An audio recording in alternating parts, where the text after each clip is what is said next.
Weird, isn't it? I mean, seriously. It's like, hey, man, I can't hear the tones. That was a test just to see. Here we go. Now, to those who want to go back to the 70s, we have for you stereo. And then we have the quad. Cool sounds, huh? Hey, best way I know how to start a program out. How y'all doing? Good to see ya. Hope you had a great, strong end of the week. And, well, if you're here, you're still along for the journey. And, you know, if you go over the other side, make sure you let us know when you're over there. Just want to say hello to everybody. So good to see y'all. You know, we actually have some of the best of humanity in here. We really do. You know, I look at the moderators. What a phenomenal job y'all do. Y'all are just so groovy people. I mean, stacking up the deposits for the other side. I'm telling you, you are. And the rest of you who come in and for the most part, we have our trolls occasionally, but you know what? We just invoke favor upon them and, you know, we wish them well. And so I think it just needs to be said. Y'all are just beautiful people. And it's an honor to have your presence. And hey, I enjoy this time of getting together. So thank you. Honor. Welcome. And all the other kind of groovy stuff that goes along with that. Hey, let's just get into the favor. You know, I invoke favor in writing every program. I speak favor to every one of you, invoke it and pull it down from on high. Favor comes in a plethora of flavors. And it's like you just don't have one chocolate. You know, you've got lots of chocolates. I am a chocoholic. I admit it. Love the stuff, you know, but yeah. So when I read this, let me tell you, the emails I get, people, this is working. I've had a person, and I'll just share this with, I won't share their names because they didn't give me permission, but who said that they were just, I guess, like the rest of the world for the most part, you know, said that they always cursed, you know, anything that went bad, you know, was never positive. They said they could never even remember ever speaking the word favor. And they started with these affirmations and declarations each day. And as one person wrote, they said it started out little by little. They could see how favor was changing their lives. They began to, instead of cursing people, speak favor to them. So it was really a weird feeling there for a while. And now they do it all the time. Said they look forward to even better things. And that's how it works, folks. It's one step at a time. All right. All these favors will come upon us and overtake us if we give voice to them each day. Favor will be with us in the city, and favor will be with us in the country. Favor will heal our bodies when we speak favor into our bodies. I do it every morning. You should too. Favor will set apart our children, our relatives, our animals.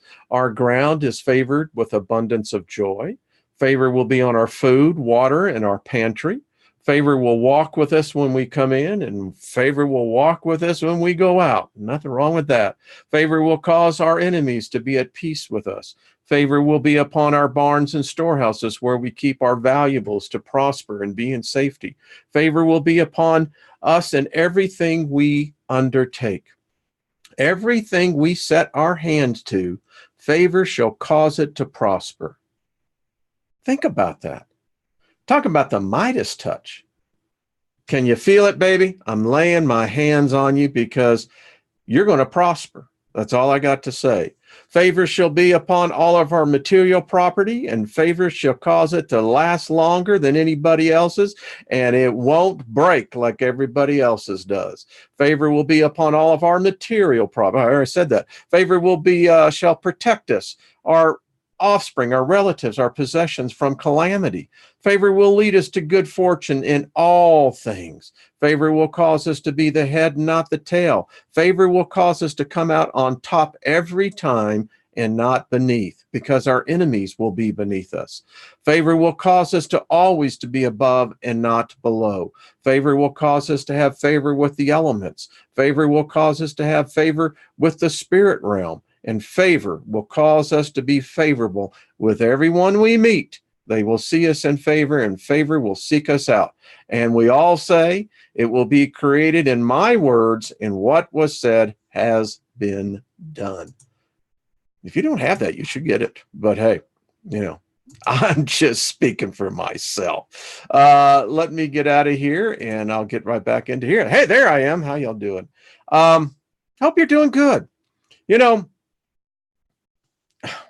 I see so many of you, and I read the emails, and the thing I really want to be able to do is to pass on knowledge as to how you can begin to benefit by that knowledge. When I started teaching magic and how to prepare for the next realm, I lost like about 3,000 subscribers. They weren't going to have anything of it. And the ones who remained, well, it tells me that we're on a similar quest. We're sojourners trying to figure this thing out. And, together we begin to understand that the construct that we were taught raising up, particularly if you were raised in the United States, the Western world, was heavily one-sided, very narrow in scope, and lacking a lot on credibility. And as a result, I made a decision in my life and this channel that, looking at pictures in the sky is cool. I mean, folks, get ready. It's a lot more is going to be coming. And there's great channels out there. I mean, my friend over at WSO, excuse me. Oh boy, I'll tell you, right when you got that, you're going, all right, Steve Olson. But, there's plenty of places. There's many other channels that are now beginning to, I think, present programs, lectures, teaching, forums, where we're bringing this knowledge that has been heavily, let's just say, restricted. There's other words I could use on it. Let's just be candid. In some cases, it would cost you your life. Now, so why teach magic? I wrote this before I came on, and I'll just read it to you as I wrote it. I said, learning about the realm that we are going to, there are no exceptions. We're all going to that realm, folks. That's the spirit realm. So why should we learn the hidden arts? And the hidden arts is basically knowledge, and it means to be able to master. If you're an artist, you can be called a master artisan. At one time, I was a drywall finisher many, many, many years ago, but I was a journeyman. And, the next level after you spent so long would have been a master. So it's the same thing. That which is above shall be below. That which is within shall be that which is without. I mean, yeah. And we're going to learn something today about Kabbalism, something I think is going to surprise some of you.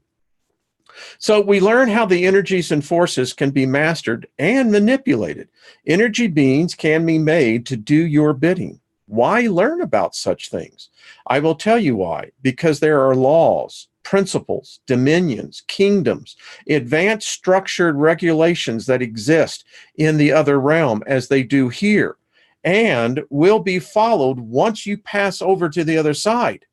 You're not going to have a choice about it. Cause and effect. It's here, it's there. And I don't think you want to be a causality more than being effectual. Think about that.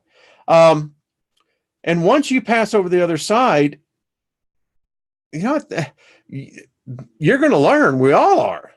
But I would rather be in the advanced class than in the special needs class, if you follow my drift here. So this is the time to learn now. We have a great opportunity. We are the spirit realm, folks. Just understand that. We are the spirit realm. We are the future spirits that those in the future that haven't been born yet shall be speaking about. And a lot of people in the physical don't want to face that reality because it brings bam into them thinking, you're going to die. You are going to experience that process. It scares the crap out of most people. And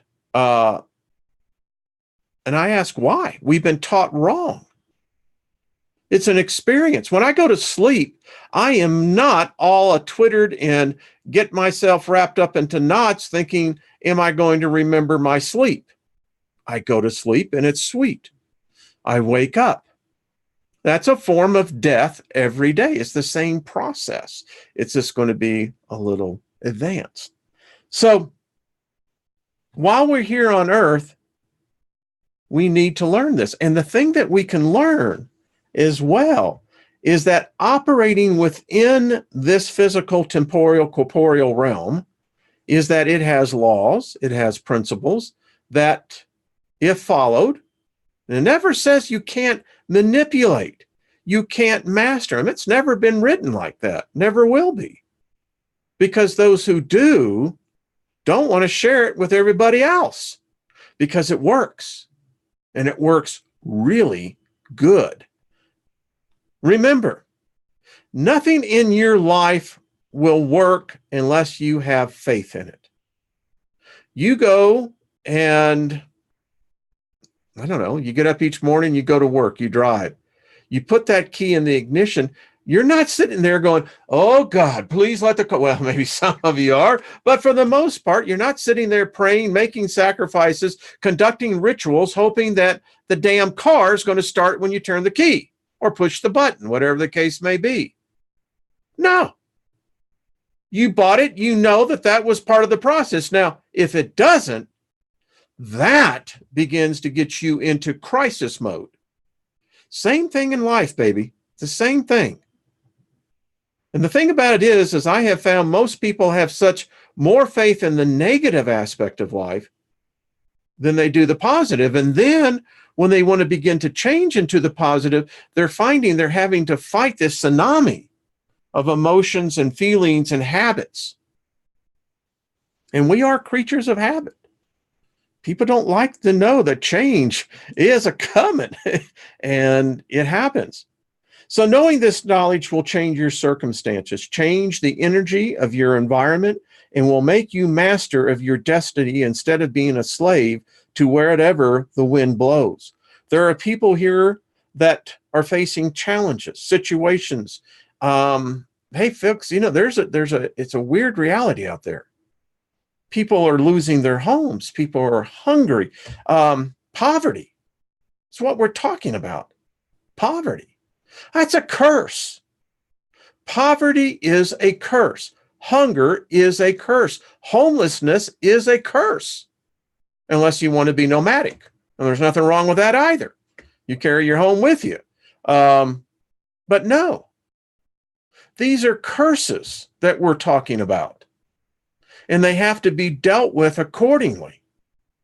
And there is in the spirit realm hierarchies that control these curses. That's why it's important. Whether you believe it or not, at least be open-minded enough, a free thinker enough to listen, to consider, to ponder. Because the old ways aren't working. It's a trap. It's a recyclable trap that we all were there. It all spun us. And we got tired of it. So this is what I know. Magic, talisman, amulets, invoking higher intelligences, harnessing the already power structure that is in place in this reality, in this realm. You know, there are individuals who are hurting here. Now, I've got the PayPal link for one. Her name is Beth. And, you know, it's amazing when I have detractors that try to, come against what's being taught here. They quickly find out I don't ask for anything. Never will.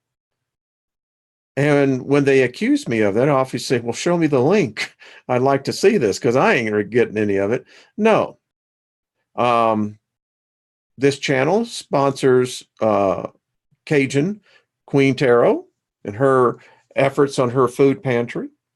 The link is up there. But we also help others from time to time when the best we can. So her PayPal link is down there. And if you feel led to help, then do it. But this is what I do know, folks. We can change things. This is not some hocus pocus, sleight of hands trickery. No, we're dealing with reality here. Spiritual forces that are, for all intent and purposes, the best way to say it, they're alive and well and doing well. And the thing about it is, when you learn this, someone said, what's the shirt say? It says, be nice. So we all have the chemical structure to be nice. By the way, there's no chemical structure for being hateful. Think about that. That they will do our bidding. In fact, they like doing our bidding. There are some that are eager to do what you would have them to do. It's called binding, loosing, invoking, evoking. These are all real things. And even science has to admit that there is a force that is not seen, but clearly visible and present. This is what we're talking about. So I've got some things that we're really going to have fun with here today. Yeah, all right, let me do this. So, Talisman. I told you a number of weeks ago that I had sent off to Poland for a talisman. I had really meditated and found the one that I really wanted to begin with, and it came in. I actually had to sign for this thing. And I want to tell you, the way that this came was quite remarkable. We're going to get into it. So here is the package. You can see it actually had a wax stamp seal on it. And it came in this, which was also sealed. They did a great job here. And I will show you what these are. The parchment is of some of the best quality I have seen anywhere.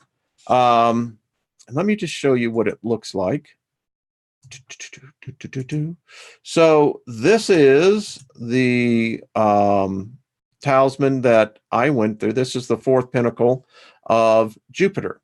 And again, this is how the package came. It was quite remarkable. This is the parchment that it comes on. There is the actual talisman itself. I will be doing a charging, getting it charged, most likely tomorrow because it's bloody hot outside. There's a good look at it. It's very well done. Very good quality. I could not find any mistakes whatsoever. The company that's been doing this has been doing this a long time. And I'll show you where you can actually find their work. Quite exquisite. They're well versed in the charging of these talismans. This is the actual ritual itself below. Here's the consecration ritual for the fourth pinnacle, as you can see, from the Cabaliticula of Solomonus, Magic of Solomon. There's another look at it. This is the incense to be used in the ceremony, the ritual itself. Like I said, they did a great job on this. So, yeah, I think it's pretty cool. Interesting work. And I'm looking forward to it. On Thursday, I will be doing the actual ritual itself. And like I said, the work is just exquisite. Very powerful, you know, and I have the ritual itself, and the parchment again is, I'm going to actually get that frame. It's well done. So why go through these type of rituals? As I've said to you before, you're going through a ritual every day anyway. Think about it, folks. It's evident all around you. Just look at your life. Weigh it out. You are the result in the place you are today because of the words you spoke yesterday, the rituals that you put into place. You invoked powers that you may not even be aware of. When you curse yourself, when you start berating yourself, and I'm serious about the cursing, you're unleashing forces, energies, spirits, and they will do your bidding. If you say, every freaking blah, blah, blah happens to me, you've just unleashed them, baby. They're going to make sure that that comes to pass. And I know a lot of people don't like hearing this, but I don't care. This is not a place where we play games. This channel is dedicated to the fact that you're either going to improve or you're going to become stagnant. And stagnation stinks. And I want to show why you need this knowledge. And if you're flat broke today, I have told you how it can be done. You don't need money. You don't need to get, you can actually, and it's probably the best thing you do. I've actually drawn these out in my magic circle. And when you draw them, strong intent. And when I do the charging ceremony, then it will become empowered by my intent, mixed with my faith. You know, it's been said, according to thy faith, so be it. According to your words, so be it. And this is what we do here. Now, I want to show you that, so this is the fourth pinnacle of Jupiter. And it gives you the angel's name. Now, yeah, this is more of the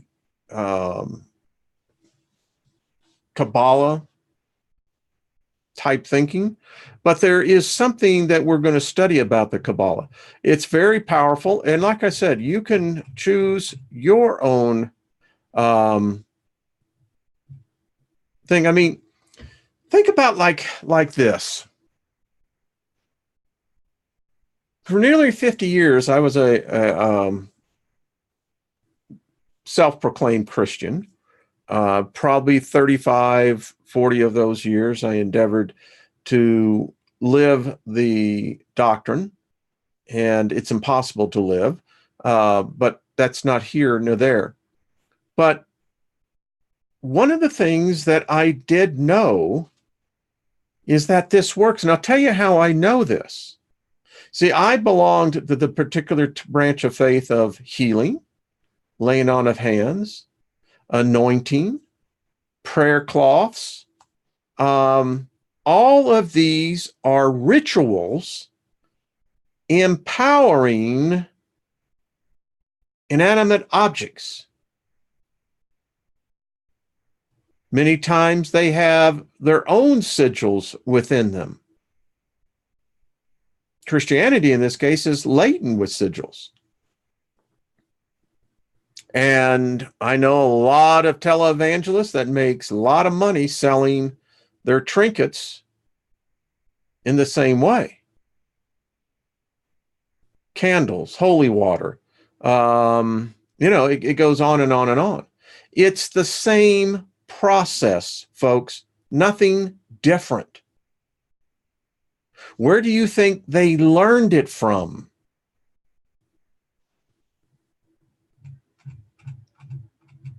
It really is quite remarkable when you begin to ask yourself, well, why this Hebraic Kabbalistic influence? Well, we're going to study something about Kabbalism. You're going to be kind of quite surprised. It's not as old as we think. Not that old at all. So this is the Talisman. I have two that I'll be doing. Now, I've been asked, I have this on a PDF for those who want it. And how to charge your talisman. Works the same thing with an amulet. Think about it. We teach little girls about charm bracelets. And as they grow up into womanhood, charm bracelets, and probably, I guess they're still a big thing. Why? It's the same thing, folks. Same process. Those charms are amulets. Talisman. So the talisman here, is this how you're going to do the charge? It's real simple. You'll need a smudging stick. I had one over there, but it's right off camera. I can't reach it. You will need to have frankincense. Give me 1 second. I do have that. Now, you can do this in, that's the myrrh, with the resin, the raw resin.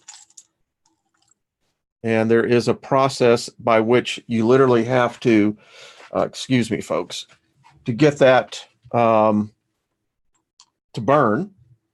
I found that out. And there's also, you can use the frankincense oils. So I think all of that works pretty good, and that should help. Now, you will need an altar.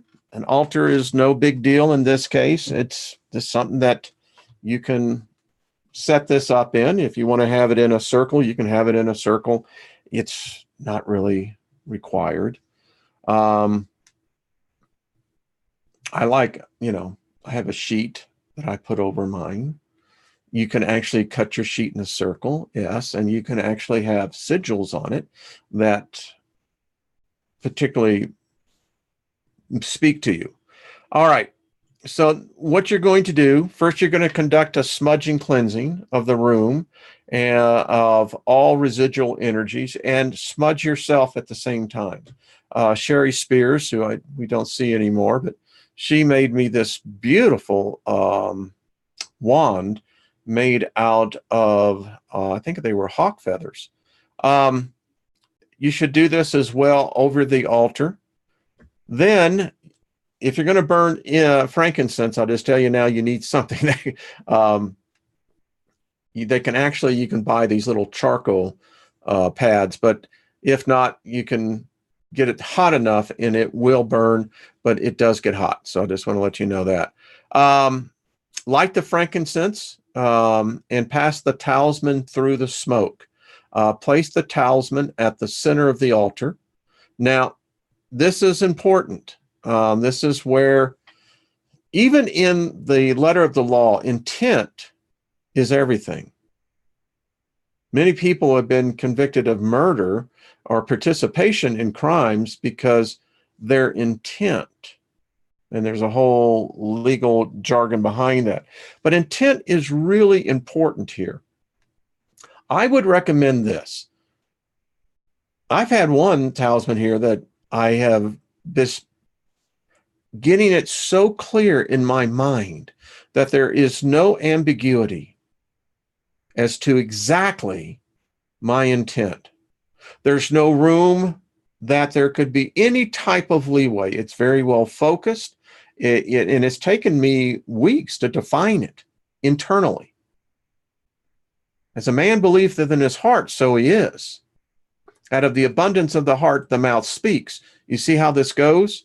So once you've gotten this down as to exactly what your intention is and the reason why you're even doing this, even charging this talisman, once you get that, then take a piece of paper large enough to wrap around the talisman itself, write the intention. Now, I suggest you print.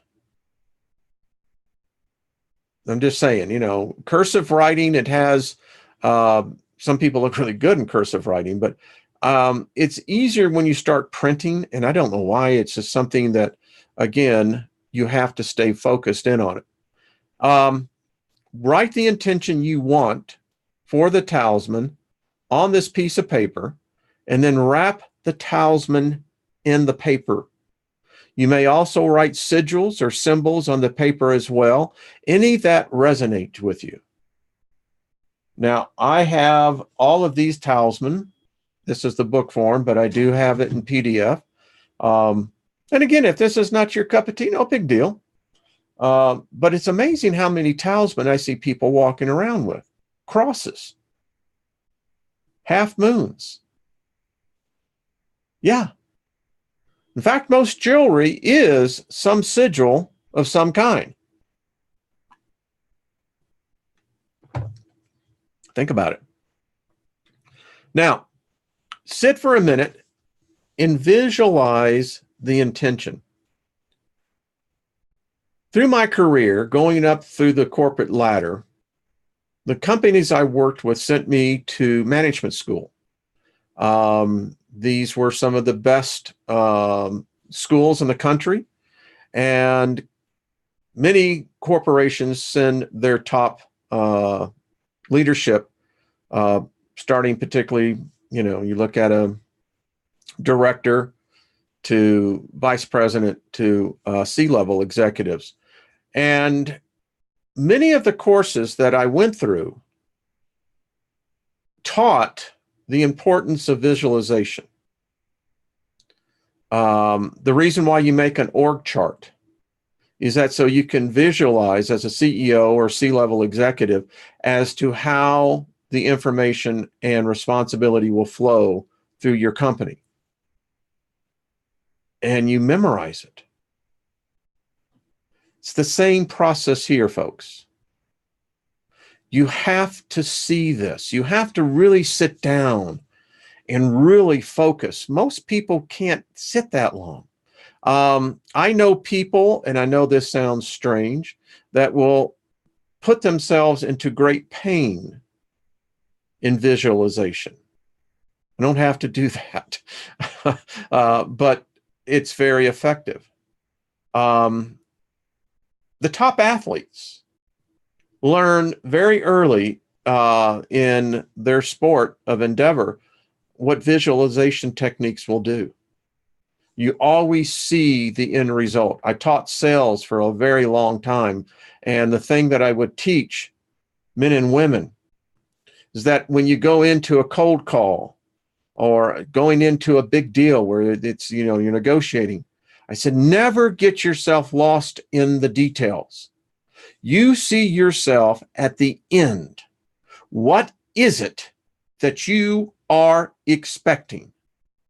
And there's a difference between perception and expectation. Now, if you balance those two, your perception and your expectation, into your intent, and you get that in your mind, the energy emanating from you is going to go into the talisman that is wrapped in the paper. Now, you should have had this in your hand, which it says right in here. You can see it up there. No, actually, you don't. Keep it where it is. I'm sorry, I'm getting ahead of myself. All right, then you unwrap the talisman and you pass it through the incense again. Now, hold the talisman and just sit with it for a moment and visualize the energy emanating from the talisman. You can hold it. You can, both hands, however it works for you. Now, light the sage smudging stick and pass the smoke over the talisman and smudge yourself. That's all you got to do. It's activated and you can wear it. Put it in your purse, your pocket, wherever. I would say wear it. I mean, it's powerful, folks. I know people who have tattooed sigils and gone through the charging ceremony. Works. So, if you want this PDF, I got it. It's really good. And, check it out for yourself. I'm looking forward to doing mine. And yeah. And so many of you have asked that. There you go. You can do it. And I love that. April, you're right. Silk can be used to wrap. It's like, I'm loving this. Hey, Julianne, going to get Julianne on here. Got to get April on too. April does a radio show up in Ottawa, Canada. Been on her show a number of times, and I'd like to get her on. She has a show up there called Where Angels Fear to Tread, I believe. Is that right, April? Anyway, so... Oh, really? I'm reading Sherry's, How interesting. Wow. Yeah. And I'll tell you, Karen and I are going to get together this week, the Queen of Quartz. We're going to get at last, I know Brian over on Milky Way Messenger, Suji, I know there's a lot of others that are getting in this crystal network, and we will get that moving. The thing about crystals, I have found they do generate their energy as well. I have, in fact, I can show you a crystal, and I always bring it in, in the altar and set in particular crystals, rocks, things that have a certain energy to it. It works. It does.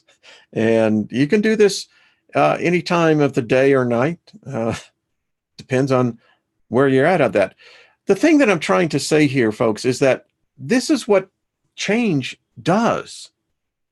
I mean, is it so illogical to say that if something hasn't worked in your life, but your life hasn't changed, and it's the same set of circumstances over and over again, why wouldn't you change?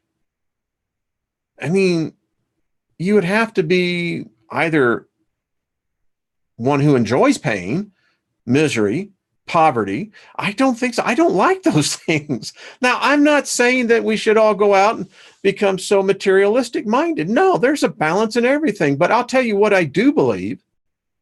I do believe that every person should have the right to at least, I think, the basic necessities of life. And that's a roof over your head. And you know what? I haven't seen that the world, the universe, is lacking resources.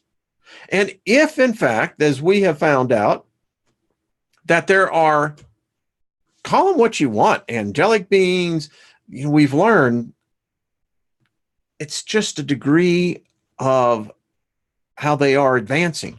We all have our score, folks. When you get on the other side, you're really going to see it's not, number one, that bad, particularly if you prepare ahead of time. It's it's amazing. I mean, I told you my wife works where death is ever present.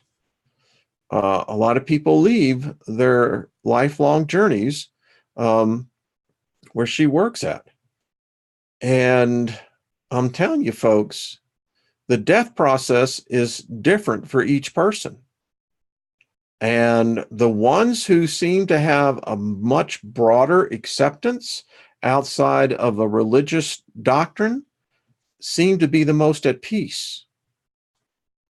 I don't know, but it happens. And getting back to this, if there are in fact spirits that influence wealth, influence fortune, influence luck. Now, scientists would say, well, there's no such thing to luck. Well, I don't know. There's the randomness factor that, the statistical odds. You play the lotto, you have a statistical odds of what your winnings are. But I believe that the spirit realm exists.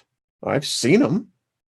And I happen to believe that they can, in fact, influence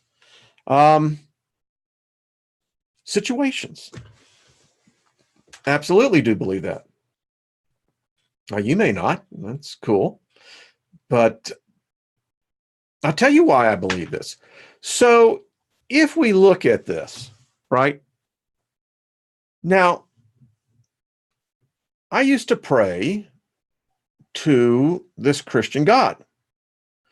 I was, and still am, a very organized, methodical individual. I analyze virtually everything. And I wanted to make sure that, I got what I was praying for. Now, prayer, what is prayer? Well, you could say it's telepathy, ESP. I mean, what is prayer? You're praying to something you can't see, but you believe has power enough to change your circumstance.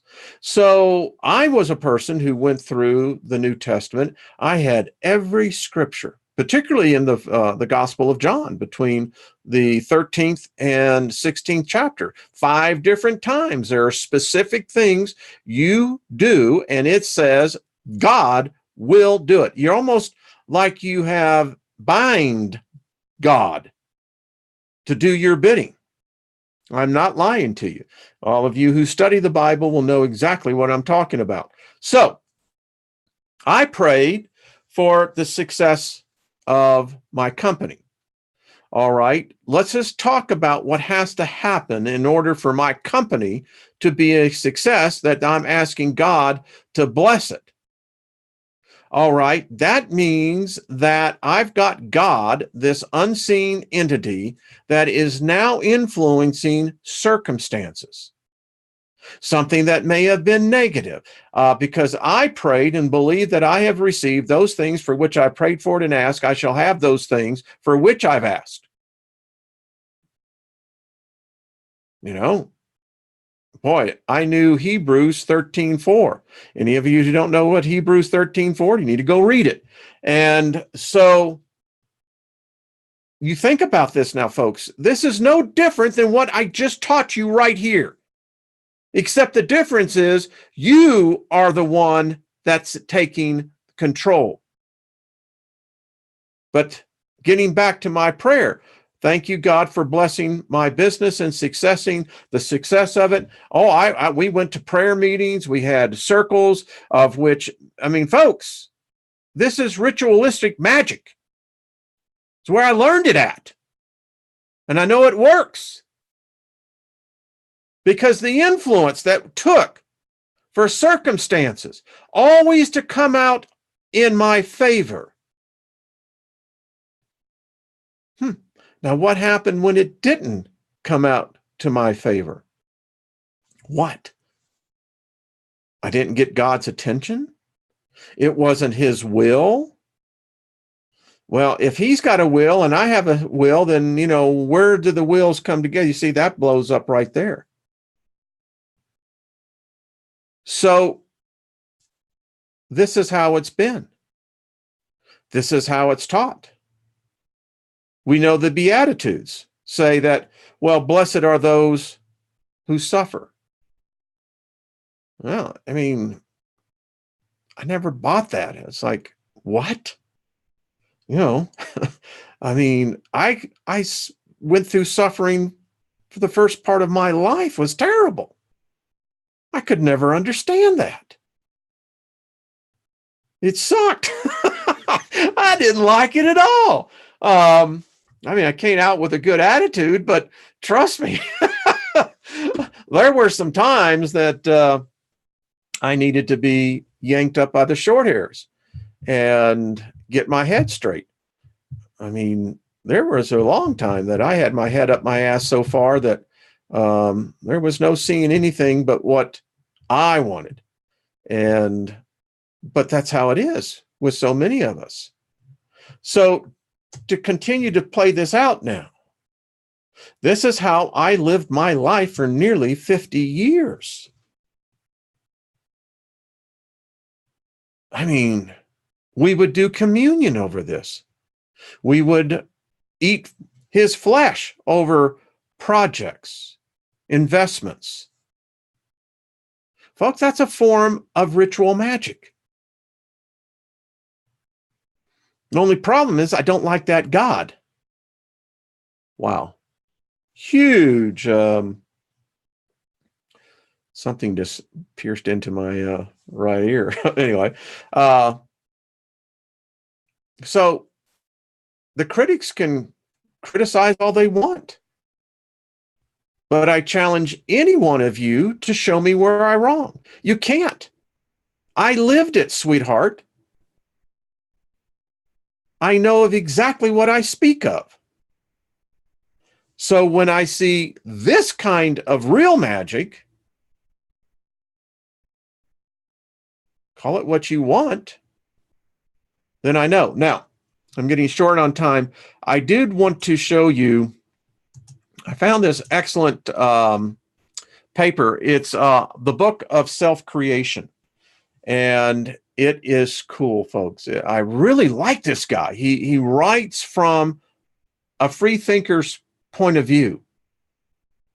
Now, I did not know this, but so the Kabbalah is saturated with what we call the Middle Ages, the Renaissance period, etc. Heavily saturated, all magic was this Kabbalic Judaism. Weird. It's been the problem I have with the Golden Dawn. It's a problem I have with Franz.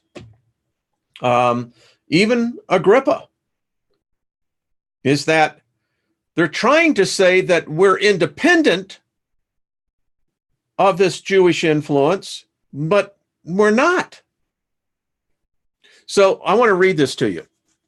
The author writes this: The Rise of Kabbalah. I find it somewhat difficult to understand how, in the face of all available evidence to the contrary, the ultra-Orthodox Jewish faction could continue having us believe that the Kabbalah represents a uniform, coherent body of mystical teachings which God gave to Moses, some say Adam, from whom it was passed intact down the ages from one chosen rabbinical authority to another.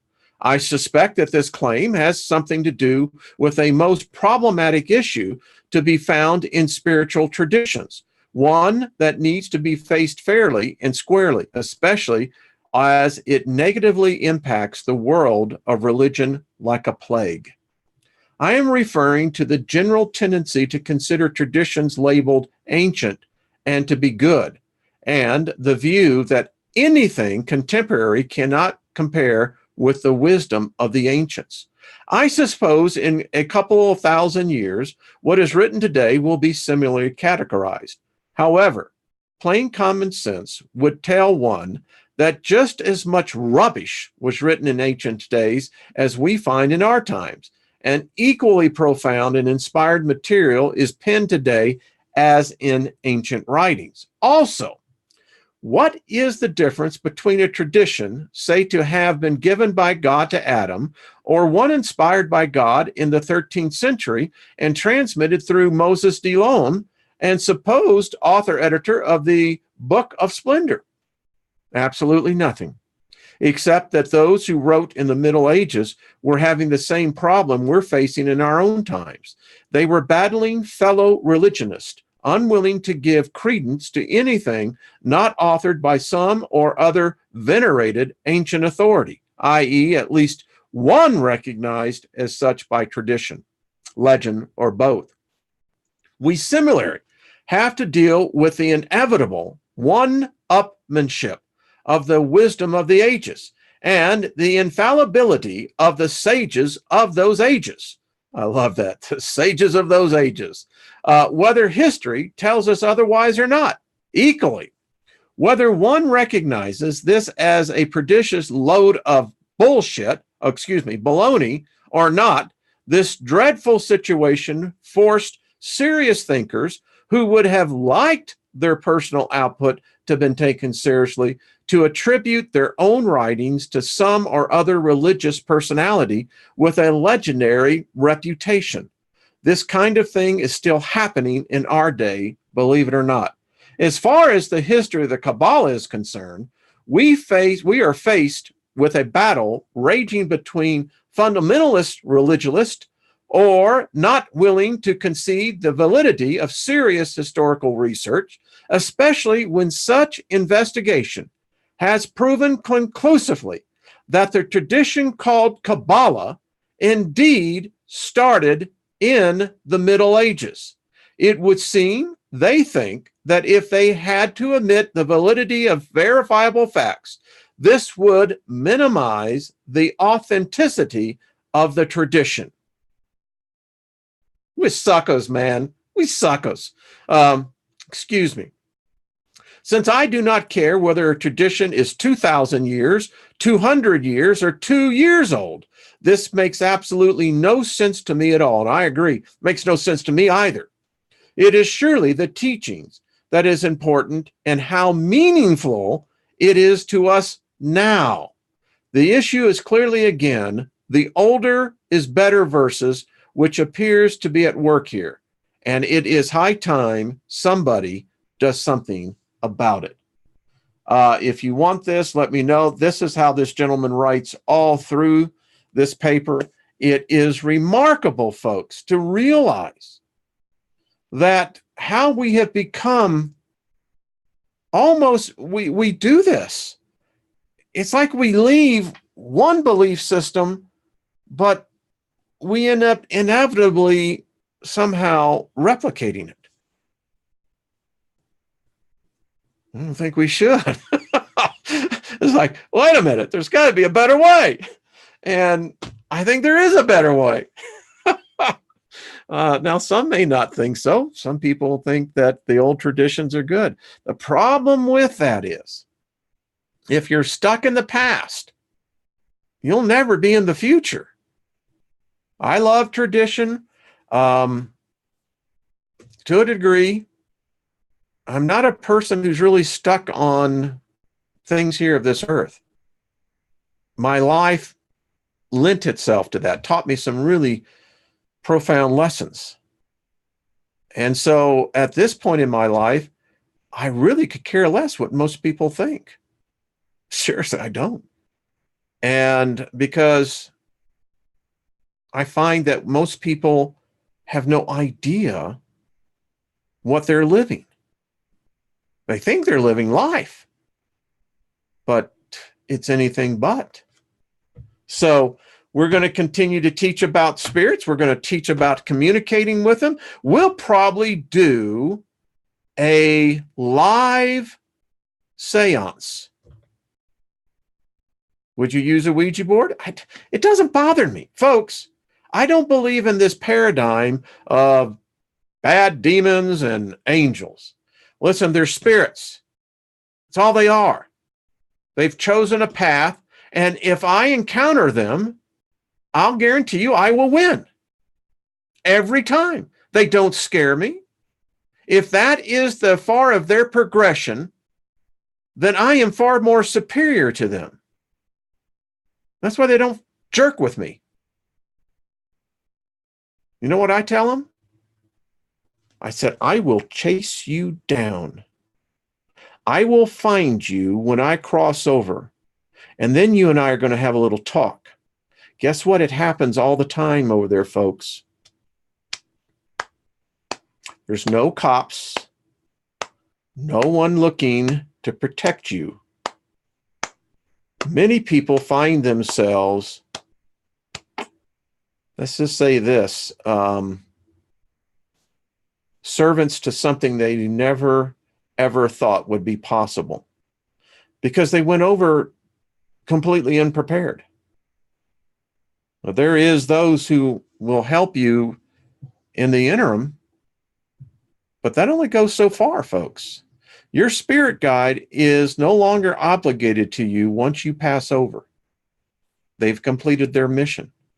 And if you spent your whole life ignoring them, they're going to look at you and go, Jack, you brought it on yourself.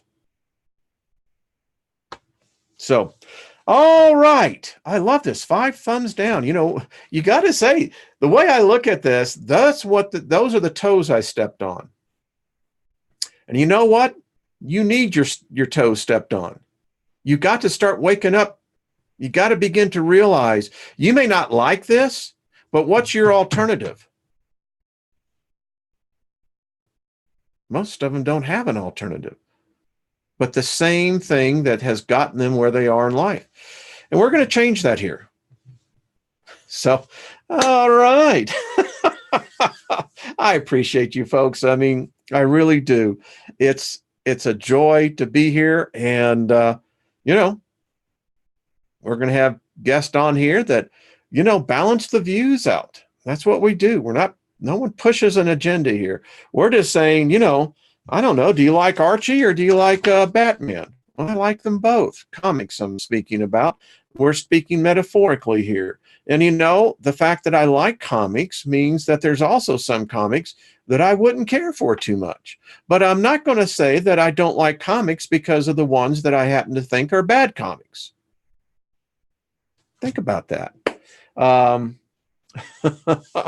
So, all right, everybody. I know I didn't give everyone's name out there, but Nina, I can see you. And there's QQ, KK, RK. I think that's what it is. And there's Charlotte. How you doing, dear? Lever and Merritt and Autumn and so many of you folks. Lawrence, oh, good to see you. Paul, good to see you. Sabrina and so many folks. Well, thank you. It's an honor. And tomorrow we pick up. Wednesday, Trina will be here. And I'm trying to get Karen, Queen of Quartz. So we'll get it worked out this week. And in the interim, well, be nice. It's a better way to be. And you'll be good about it. Folks, thank you again. Be good to yourselves. I'll see you tomorrow here at the same time.